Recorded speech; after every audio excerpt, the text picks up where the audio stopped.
Ouais, les impressions sont bonnes parce que l'initiative prise par GECOMA, c'est un grand pas qu'il a lancé. Et je pense que c'est un petit groupe de la jeunesse qui se bat contre la mauvaise manipulation des politiciens dans le Maïndombe. Donc c'est un bon départ. Et je pense qu'avec cette rencontre, ça peut créer facilement demain une synergie pour que la conscience du peuple maïndombien puisse revenir à sa place. Parce que les Maïndombiens ont perdu toutes leurs valeurs culturelles, mentales et tout. Sont alignés. Parce qu'ils sont manipulés par les politiciens véreux. C'est comme je l'avais dit là, la maladie de Maïndombe, ce sont les politiciens qui sont venus pour les affaires. Moi j'ai dit, parce que la politique influe toujours sur le développement d'une communauté, mais nous voulons que la politique soit bien gérée par les politiciens qui ont une vision. Sans vision, on ne peut pas faire la politique. Mais nous sommes en train de constater avec beaucoup d'amertume, la politique aujourd'hui, ce sont les affairés. Les hommes d'affaires qui sont dans la politique, ils viennent dans la politique, les chômeurs viennent dans la politique. Donc quand vous voulez devenir millionnaire ou milliardaire, cherchez à créer des entreprises. Vous allez travailler et puis vous allez contribuer au développement de votre communauté. Si vous n'avez pas, vous voulez avoir de l'argent, cherchez du travail. Les gens sont devenus des fainéants. Mais quand vous venez chercher l'argent dans la politique, chercher à devenir milliardaire dans la politique, vous allez trahir votre communauté et parce que vous allez trahir notre pays. Le complot international, c'est à cause de la trahison de certains de nos fils du pays. Donc nous devons éviter ça. Les gens qui viennent en politique pour chercher l'argent, ils n'ont pas leur place dans les institutions. Les gens qui viennent en politique pour devenir des milliardaires, ils n'ont pas de place dans la politique. Quand on vient en politique, c'est pour servir la nation et servir la population. Voilà, merci. La pacification, la cohésion. Ces trois éléments peuvent facilement apporter la paix dans une communauté. Et on n'a pas de développement sans paix. Mais il souffrait que je vous le dise aujourd'hui, il y a une gangrène, une maladie qui ronge le Maïndombe. Le Maïndombe d'aujourd'hui, ce n'est plus le Maïndombe d'hier.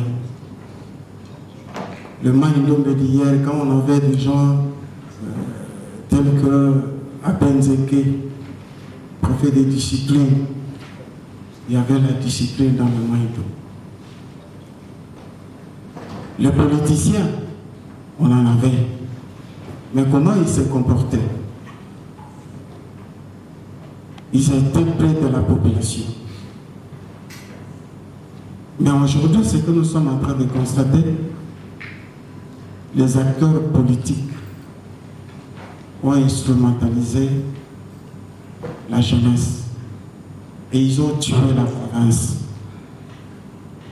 Sérieusement, le grand problème de Maïndombe aujourd'hui, ce sont les politiciens véreux. Parce que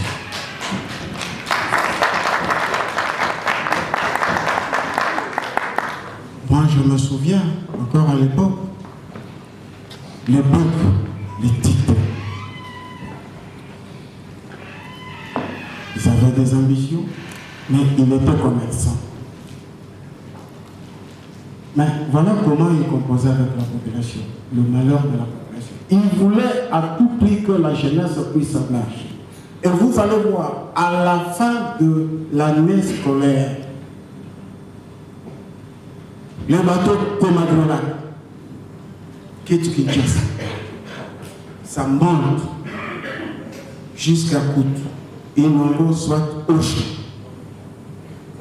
pour aider les enfants qui ont étudié un peu partout dans le Maïndombe.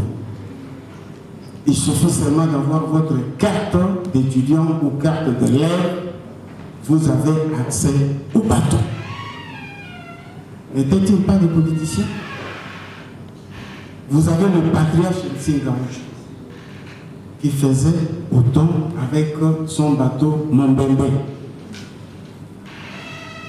Mais comment on peut parler de l'unification, de la pacification, de la cohésion sans cet amour-là? Il le faisait parce qu'il pensait à l'avenir de Maïdombe. Et les acteurs politiques de tous les territoires se rencontraient facilement. Je vois le papa Bachamou qui était avec nous, qui nous parlait chaque fois des rencontres qu'il a eues avec papa Nsinga Oudjou, avec le papa Boboliko et consorts. Et ces gens-là cultivaient l'amour. Nsinga avait une équipe qui s'appelait Mon Bébé. À Koutou. Ils sponsorisaient. Et ces équipes-là n'étaient pas seulement à Koutou, voire même à Mouchi et ailleurs. On avait l'équipe Bopini. Je ne sais pas si ces équipes-là existent encore. Mais c'était sponsorisé par ces gens. Ils voulaient la cohésion. Mais les politiciens d'aujourd'hui sont venus semer la division au sein de la population de Maïdombe. Ça, c'est un élément très capital et c'est une réalité. Donc, voilà ce que je voudrais conseiller. Je voudrais proposer ceci. Puisque c'est la politique qui tue notre Maïdombe, essayez de mieux connaître les acteurs politiques. Quelqu'un qui vient chercher l'argent, qui ne vient pas chercher l'argent, la politique. Allez chercher du travail. Vous voulez devenir millionnaire? Allez créer des entreprises pour devenir milliardaire. Mais ne cherchez pas à devenir millionnaire tout en étant donc, à travers la politique. Parce qu'avec cela, vous allez trahir la population de Maïdombe. Vous allez diviser la population de Maïdombe. Les gens sont devenus des fainéants. L'argent facile, il faut aller à la politique. Mais quand vous allez à la politique, il y a l'intention d'avoir l'argent.